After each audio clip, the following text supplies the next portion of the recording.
Hello. In this video I'll show you how to hard reset Realme phone.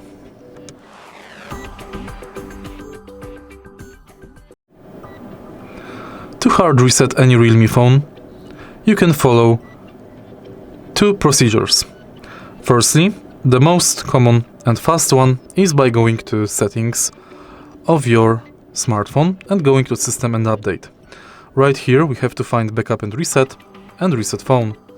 Erase all data to hard reset the phone. Also, you can go to recovery mode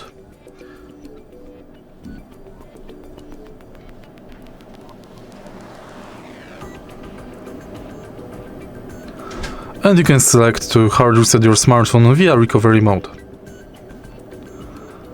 Remember that hard resetting the smartphone erases all the data and restore factory defaults.